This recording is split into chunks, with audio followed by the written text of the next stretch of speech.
Saludos amigos, gracias por la amabilidad de la compañía. Soy Cristino del Castillo y este es su programa A Quemarropa. Según los últimos datos del Banco Central sobre la inflación en el país,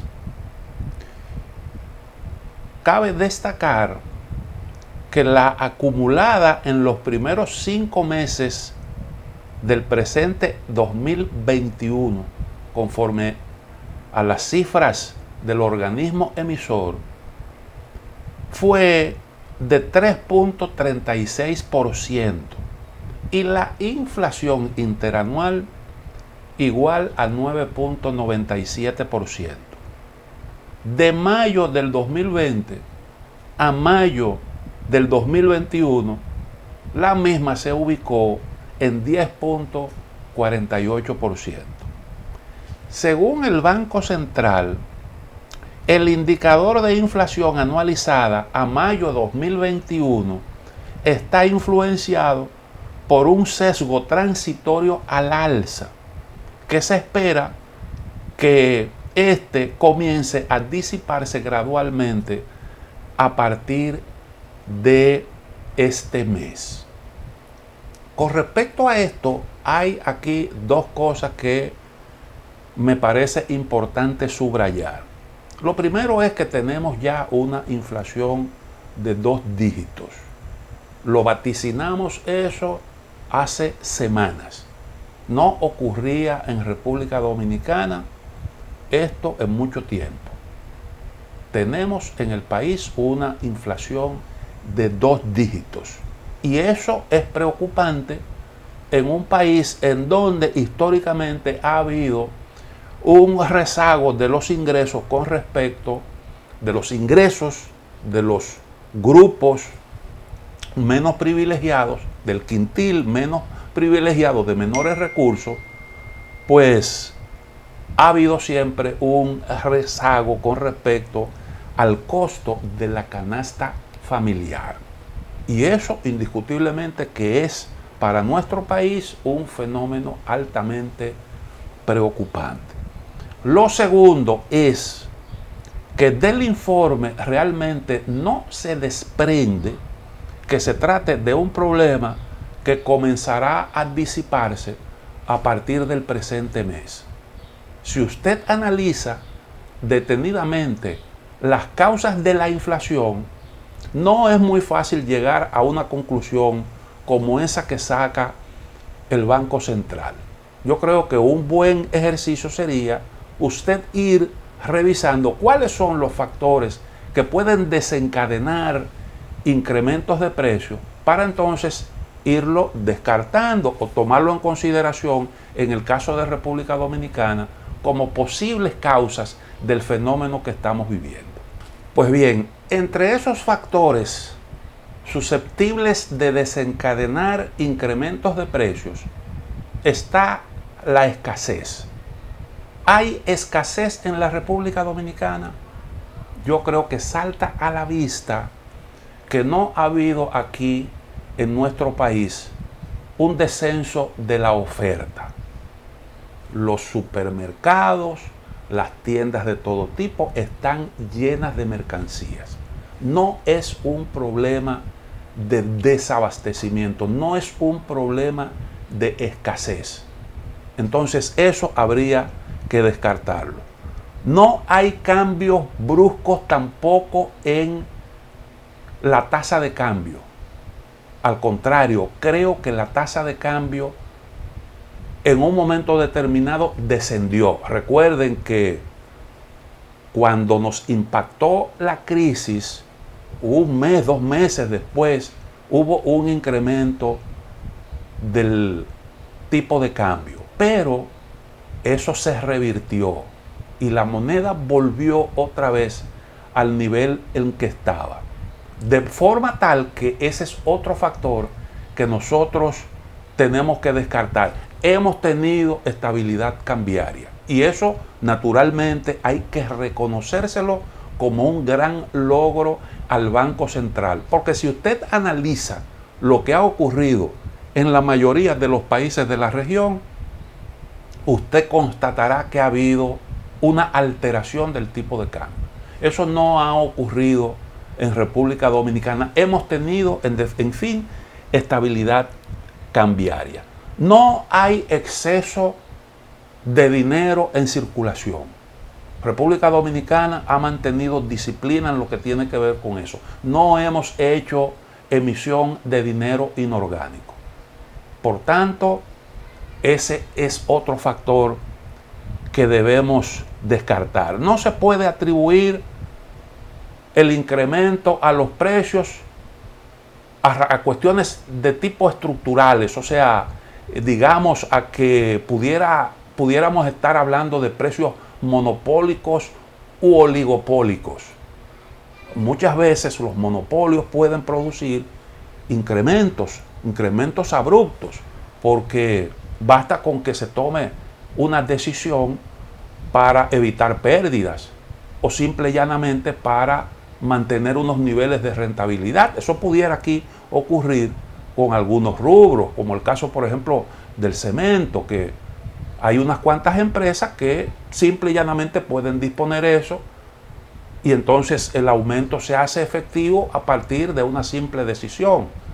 Pero aquí realmente no podemos hablar de que hay estructuras monopólicas que son las que están incidiendo en los incrementos de precios. Yo creo que lo que está a la vista es que hay factores externos, es el sector externo el que está provocando la salsa. Y todos los días aquí nos llegan las informaciones, que suben los precios de los commodities, suben los aceites, las grasas comestibles, suben el precio del maíz, de la soya, de la harina, y lógicamente esos son alimentos por sí mismos y al mismo tiempo también son materia prima. Todo lo que incida todo lo que utilice como materia prima esos rubros, pues también automáticamente se incrementa de precio. Y eso es lo que nosotros hemos estado observando. Los precios de los commodities han estado al alza. Pero hay otro factor que también provoca inflación. Y es que como consecuencia de la pandemia, muchos países han aplicado políticas expansivas.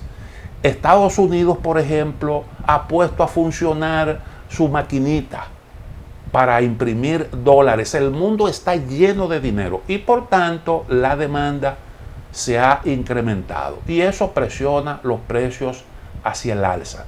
Es un factor que está ahí a la vista.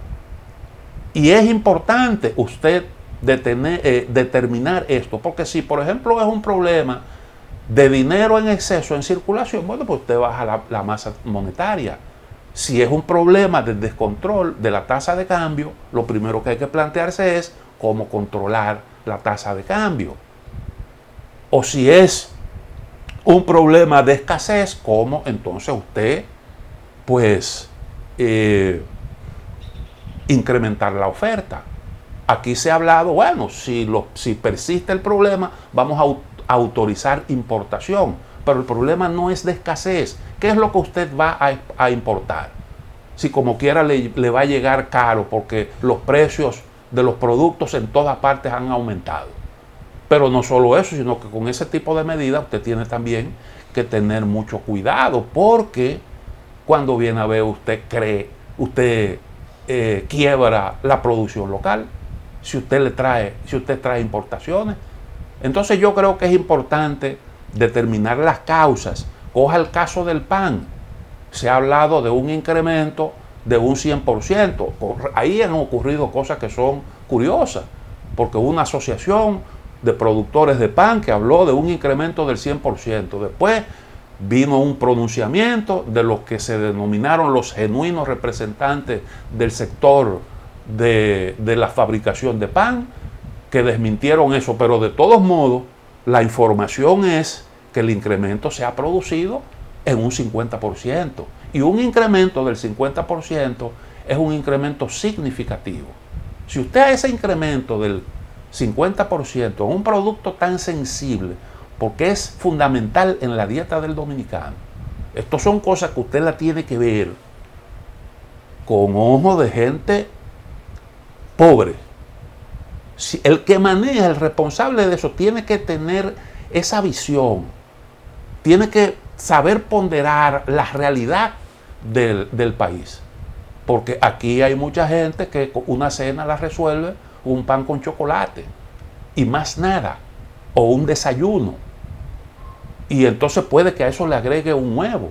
Pero aquí han subido los aceites, aquí han subido el salami, han subido los huevos, han subido las carnes, aquí ha subido todo. El transporte, que es algo sumamente sensible, porque el transporte usted lo tiene que garantizar para movilizarse, para ir a su trabajo, para hacer las diligencias. Si solo para ir a su trabajo y usted debe apartar para ir al trabajo, hay que tener el dinero. Por eso es que usted ve que muchas protestas en distintas partes del mundo han comenzado precisamente, han tenido como detonante el incremento en los precios del transporte. Porque la gente necesita tener el dinero ahí reservado para ir al trabajo. Y cuando tú tienes que reservar más simple y llanamente para tu trabajar, eso es un golpe. Y aquí el transporte se ha incrementado también en un 3 y tanto % según los datos del Banco Central. Cuando usted suma todo eso, entonces hay una merma, un descenso en el poder adquisitivo de la gente. En un país en donde tradicionalmente la canasta familiar ha estado muy por encima de el nivel de ingreso, eso es preocupante. Entonces, ¿cuál es la salida? Tomando en consideración esas causas, tú no puedes evitar que los productos y las materias primas te lleguen más caras desde el exterior. Eso usted no lo puede evitar. Ahora, lo que sí usted puede evitar es el impacto negativo de esos incrementos. Por lo menos, en lo que tiene que ver con algunos rubros que son importantes para el dominicano, como es el caso del pan, como es el caso de los huevos, o como es el caso de la leche. Es decir, productos que son esenciales en la dieta del dominicano, usted la tiene que tener mucho cuidado con eso. Si usted no puede controlar los factores que producen los incrementos, entonces usted subsidia, que eso es lo que acaba de sugerir el expresidente Leonel Fernández. A mí me parece que es una sugerencia bien intencionada y además de eso correcta. El caso del pan, de hecho el gobierno eso lo entiende perfectamente. Eso lo entiende el gobierno perfectamente, porque lo que está ocurriendo ahora, la decisión de producir el incremento, tiene que ver con la eliminación de un subsidio que se había acordado para los panaderos. Eso es todo, eso es lo que explica ese comunicado primero. Y el ajuste en el precio, porque aquí se había acordado, creo que era un subsidio de 500 pesos por funda, por saco de harina, algo así. Y entonces eso, el gobierno decidió eliminar eso y por tanto se ha producido ese incremento. Y el gobierno debe pensarlo porque este es un asunto altamente sensible, muy pero muy sensible. Y yo digo que esto no parece una cuestión tan pasajera porque si usted calcula qué es lo que está produciendo la salsa, no me parece como que eso se vaya a disipar tan pronto como en este mes. No me parece. Y yo reconozco la autoridad del Banco Central porque nos tiene acostumbrados a la certeza de su pronóstico. Pero una de las cosas que se están debatiendo actualmente es precisamente hasta cuándo se va a estar produciendo este fenómeno. Y la inmensa mayoría de los pronósticos que yo he podido ver te hablan de que es un asunto que mínimo durará unos meses. Y algunos dicen que es probable que esto haya llegado para quedarse. La tendencia, en el caso, por ejemplo, de los precios del petróleo, lo que se dice es que en el corto plazo los precios pueden alcanzar los $77 el barril del petróleo que nosotros, que sirve de referencia para el caso de la República Dominicana, que ahora mismo debe estar en unos $73 en el momento en el que estoy grabando este programa. Y ese es el pronóstico, lo que quiere decir que ese problema que nosotros tenemos de una deuda acumulada de más de 3.000 millones de pesos es un problema que se va a ver agravado próximamente con el paso del tiempo, porque el gobierno ha querido evitar nuevas alzas. Los precios han estado congelados porque imagínese usted nuevos incrementos en los combustibles que son un factor de costo y que inmediatamente se reflejan en el costo del transporte. Y entonces ahí hay un problema planteado, es una deuda que se va acumulando. Entonces es un problema que requiere de un estudio minucioso para una respuesta correcta que le evite muchos problemas al gobierno, porque la coyuntura en la que todo esto se produce hace de la inflación un fenómeno altamente peligroso, altamente explosivo. La inflación que va acompañada de cambios bruscos en los precios relativos, provoca mucha angustia, mucha incertidumbre, incrementa el riesgo de las inversiones, resta competitividad, y entonces ese es un motivo para prestarle atención. Perjudica a las personas de ingresos fijos, los asalariados, los jubilados, los beneficiarios de los programas sociales. Ahora mismo hay gente que depende de esos programas sociales, y los que comenzaron a ser beneficiarios de eso hace un tiempo ya sabemos que el poder de compra de ese pequeño subsidio se ha ido disminuyendo como consecuencia de la inflación. Los pensionistas, que son gente que la inmensa mayoría cobran unas pensiones que no dan absolutamente para nada. También, pues, eso es un problema, reitero, para un obstáculo, un gran problema para el crecimiento de la economía. Te genera incertidumbre. Es cierto, como dicen, que hay especulación. Yo leí un pronunciamiento, los medios de comunicación se hicieron eco de un tweet que puso el obispo de Higüey, Monseñor Jesús Castro Marte. Él dijo literalmente lo siguiente: a las autoridades del gobierno les hago un llamado a enfrentar enérgicamente la especulación que está generando un incremento en los precios de algunos productos básicos en perjuicio de los más pobres, como fruto de la ambición desmedida y criminal de algunos actores. A mí, honestamente, yo siento mucho disentir de Monseñor Castro Marte. A mí me parece que eso no es correcto. El problema no es especulación, no se origina ahí. La especulación normalmente se produce cuando hay una serie de factores. Por ejemplo, hay una escasez que usted acapara y entonces después, para usted incrementar sus ganancias más allá de lo lícito, entonces usted por esa vía altera los precios. Siempre que hay situaciones como las que estamos viviendo, hay quienes se aprovechan, pero las causas no están en el agiotismo, no es verdad. Por eso yo decía que para usted combatir correctamente, adecuadamente el problema, usted tiene que conocer bien las causas. Yo recuerdo que en el pasado éramos muy dados a reaccionar contra el agiotismo, contra los especuladores. Y entonces los satanizábamos y creábamos un fantasma que al mismo tiempo lo que enrarecían el ambiente y te creaban mucha incertidumbre, mucha angustia, que es lo que nosotros menos necesitamos. Entonces ese no es el problema. Coja el caso, por ejemplo, del pan. ¿Ha subido o no el precio de la harina? Ha subido y ha subido significativamente. Y entonces, ¿cómo usted evita? ¿Quién va a absorber ese incremento?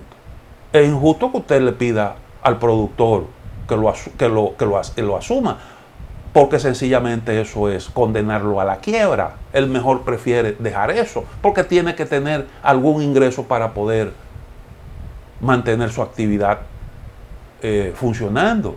Y si usted se equivoca, entonces usted está también destruyendo empleo. Entonces con eso hay que tener mucho cuidado.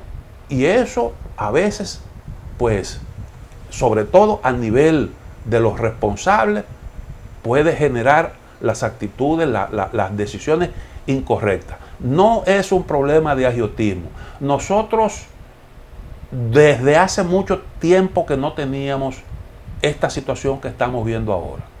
Quiere decir que esos factores especulativos son propios de circunstancias determinadas.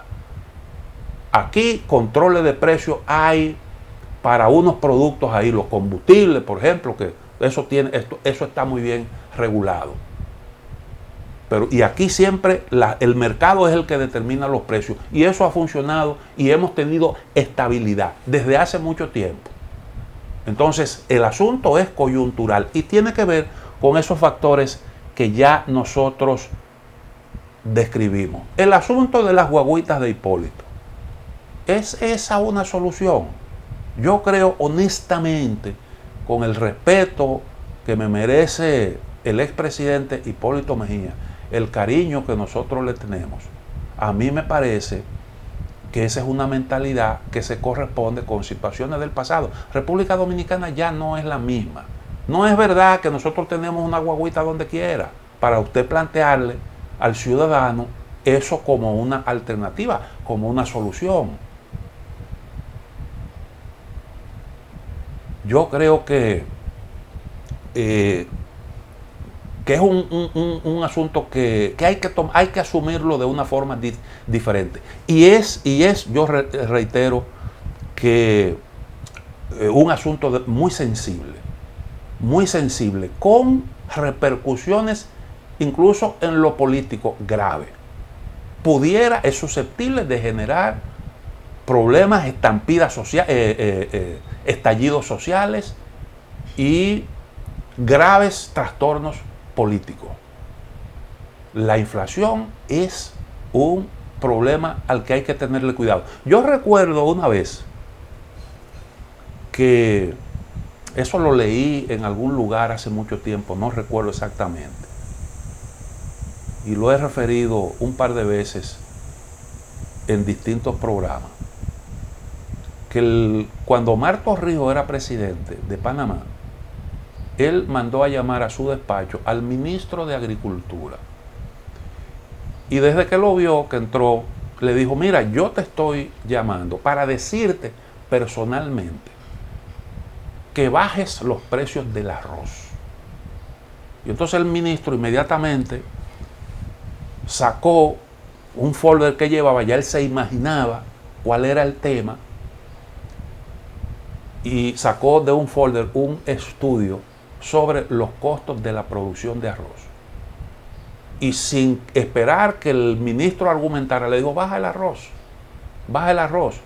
Y el ministro quiso insistir, citando las conclusiones del estudio en cuestión. Y le dijo: mira, coño, baja el arroz. Y ahí terminó la discusión, porque no es que el general desconociera el problema del costo que se estaba planteando, porque eso no es tan difícil de entender. Lo que no entendía el ministro es que el arroz es un asunto que tenía en una sociedad como panameña, la panameña, lo mismo que aquí, un tremendo impacto. y usted tenía que ponérsela cómoda al ciudadano y eso podía generar mucho trastorno. Y por eso esa orden tan drástica no quiere decir mano militar obliga a los productores, quiere decir busca la manera de usted asegurar que la gente tenga acceso a ese producto en condiciones favorables. Evítame esos incrementos inusitados en los precios de un artículo tan esencial como ese. Y así, con ese criterio que nosotros tenemos que asumir ese asunto. Este es un tema político que, imagínense usted lo que representa para la población ese incremento en los precios del pan.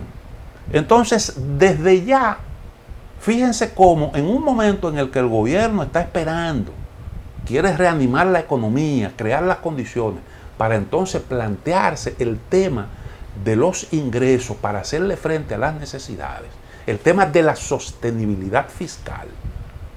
Porque tú tienes, si tienes un problema, un asunto de gastos excesivos, tú o los reduces o aumentas los ingresos.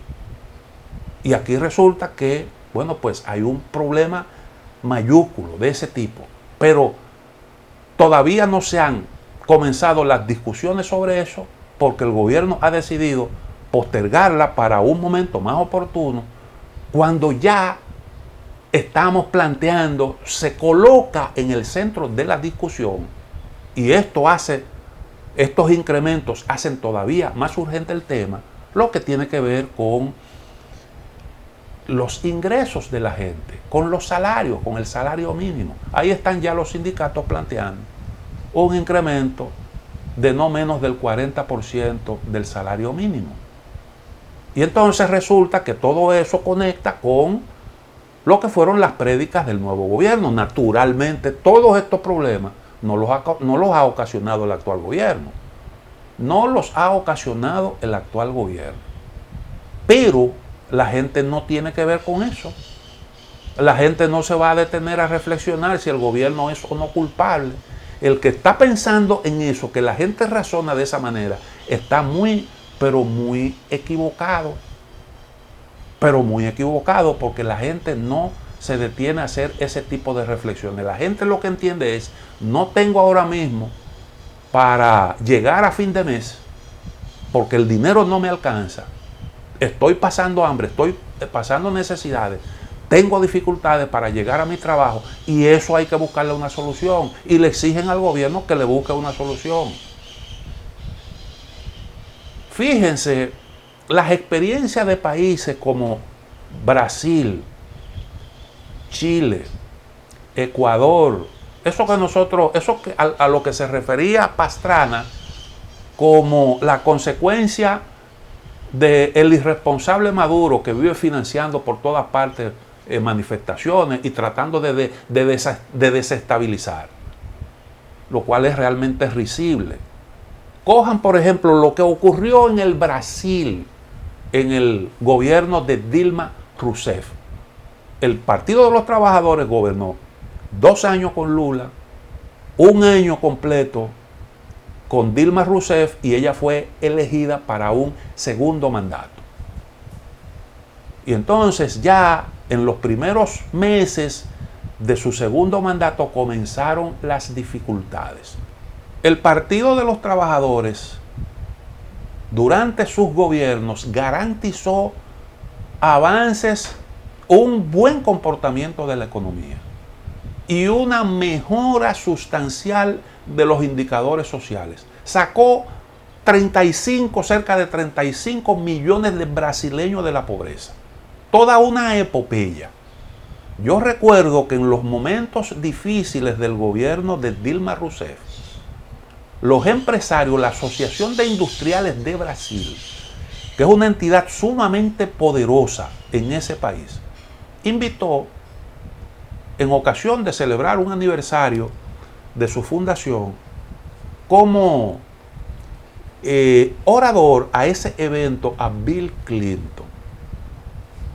Y probablemente lo que estaba buscando esa asociación era una especie de espaldarazo con respecto a una serie de exigencias, de demandas que ellos mantenían con respecto al gobierno. Y el expresidente Bill Clinton les dijo allí a los empresarios que ellos tenían que poner los pies sobre la tierra. Yo recuerdo, me motivé y escribí un artículo titulado Bill Clinton en Brasil, en aquel entonces. Tenían que poner los pies sobre la tierra. Y entonces sacó una serie de datos a relucir sobre el comportamiento de la economía, los beneficios que durante esos años había obtenido el empresariado brasileño, que se benefició del crecimiento de la economía, indiscutible. Y que por tanto entonces tenía que ser comprensivo en algunos momentos que no eran buenos para la economía como consecuencia del incremento en los precios el descenso, de los productos de exportación de países como Brasil, el petróleo, los commodities, todos los productos de exportación comenzaron a descender y eso naturalmente se reflejó en la economía. Y cuando se comenzaron, un gobierno que acumuló tantos méritos, cuando comenzaron a producirse incrementos en los precios del transporte, entonces ahí mismo automáticamente comenzaron a producirse las protestas. Y ustedes saben quiénes fueron los más activos en esas protestas. Esa gente que había sacado el PT de la pobreza y que le tenía un terror a volver otra vez a la misma situación en que se encontraba. Recuerdo que hubo un gran debate sobre las causas de ese fenómeno. ¿Cómo era? ¿Qué era lo que explicaba que el brasileño tuviera esas reacciones frente a un gobierno que tuvo un desempeño tan bueno? Pero ese es el problema. Nadie se va a sentar, nadie es comprensivo cuando se trata de una cuestión tan sensible como los precios de los productos y servicios esenciales. O coja el ejemplo de Argentina. ¿Qué fue lo que le costó el gobierno al kirchnerismo? Fue el mismo problema, el incremento, el descenso también de los productos de exportación que se reflejó en los ingresos del gobierno y en los precios de los artículos de primera necesidad. Cuando ganó Macri las elecciones, ya eso era un proceso que estaba en curso. Y lo mismo ocurrió en otros países. Esa es la realidad. Ya eso venía expresándose en el caso de Venezuela. Cuando falleció Hugo Chávez, ese problema del descenso del petróleo se estaba reflejando en Venezuela y eso hizo que Maduro ganara las elecciones, a pesar de que la muerte de Chávez disparó el nivel de popularidad del partido de gobierno. Sin embargo, rápidamente Maduro comenzó a descender y ganó las elecciones por un margen estrecho y después perdió las elecciones de medio término que se celebraron 2 años después. La perdió abrumadoramente y fue producto de eso, del impacto de esa situación. Entonces, todo esto lo que quiero decir es que tiene realmente una importancia, una repercusión política y el gobierno tiene que cuidarse de este asunto. Hay otra cosa importante aquí. Por ejemplo, se publicó un comunicado. A mí me llegó ese comunicado a través de vía internet, que es sobre la conformación de una coalición nacional por una seguridad social digna. Esa nota de prensa dice lo siguiente. Permítanme compartir un par de párrafos. Organizaciones gremiales, sindicales, de profesionales y populares anunciaron este jueves la creación de una coalición nacional por una seguridad social digna que busca unir a todos los sectores, organizaciones, ciudadanos y ciudadanas para rescatar el derecho fundamental y constitucional a la salud, a las pensiones y a la seguridad social. La coalición tiene como una de sus demandas principales la creación de un sistema de seguridad social en el cual las AFP sean reemplazadas por un sistema de pensiones público, solidario y que garantice por ley pensiones justas y dignas para toda persona que por su edad o condición aplique a las mismas. Demandamos sustituir la dictadura de las ARS privadas por un verdadero seguro nacional de salud público, universal, coherente con la Constitución, que garantice a todos y todas los medicamentos, las atenciones y los procedimientos de salud sin la zozobra de los planes básicos, las exclusiones, las preexistencias, la falta de cobertura y copagos ilegales. Y entonces, más adelante se dice, la coalición reclama que el Estado cumpla la ley que establece una inversión mínima del 4% del PIB para la salud pública en el presupuesto general del año 2022. Y se dicen muchísimas cosas más. Esa iniciativa emana de sectores que de alguna manera tuvieron buenos vínculos con el hoy partido de gobierno.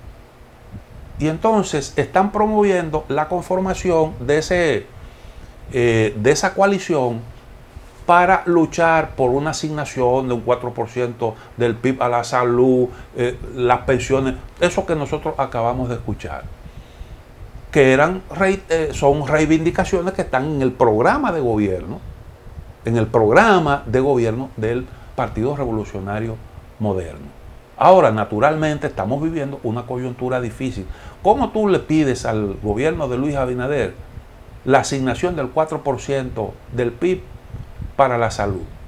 Eso suena bonito y es una necesidad, gastar más en salud. Yo no sé por dónde anda el gasto actualmente en salud. Yo sé que como consecuencia de la pandemia ha habido que incrementarlo sustancialmente. No sé por dónde anda, pero indiscutiblemente que hay que gastar más en salud. Es una cuestión en la que estamos de acuerdo todos, desde hace bastante tiempo, pero los dineros no alcanzan. Esa es la verdad. Tú tienes que gastar. Del presupuesto, una tercera parte se va en el pago de la deuda. Después, tú descuentas de ahí el 4% para la educación.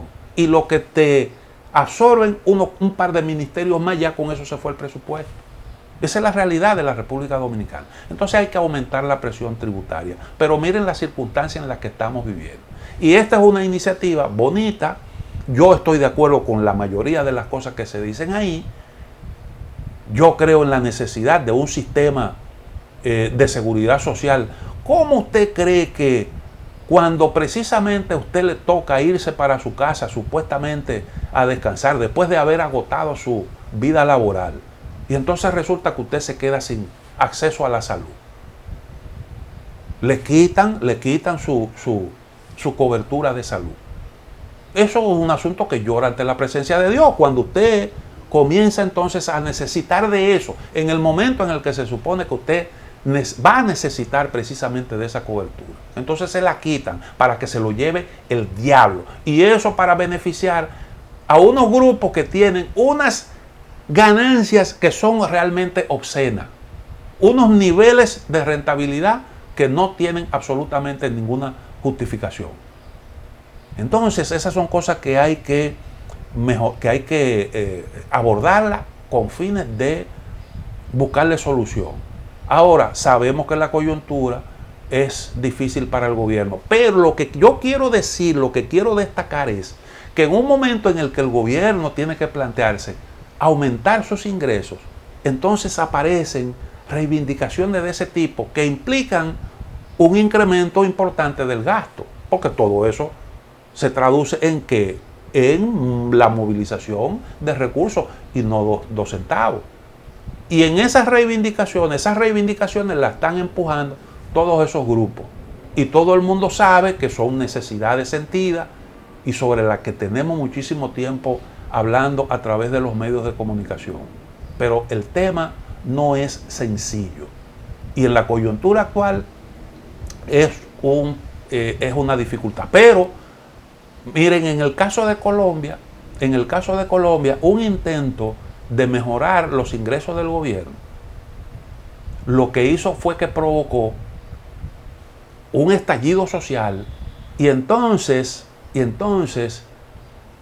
eso produjo la organización de grupos importantes de la sociedad que ahora están planteando lo que antes de la reforma no le habían exigido al gobierno, en la forma en que se está haciendo ahora, con unos niveles de organización y de compactación del movimiento laboral, del movimiento popular sindical, y unos niveles de coordinación bastante altos, con capacidad para producir movilizaciones.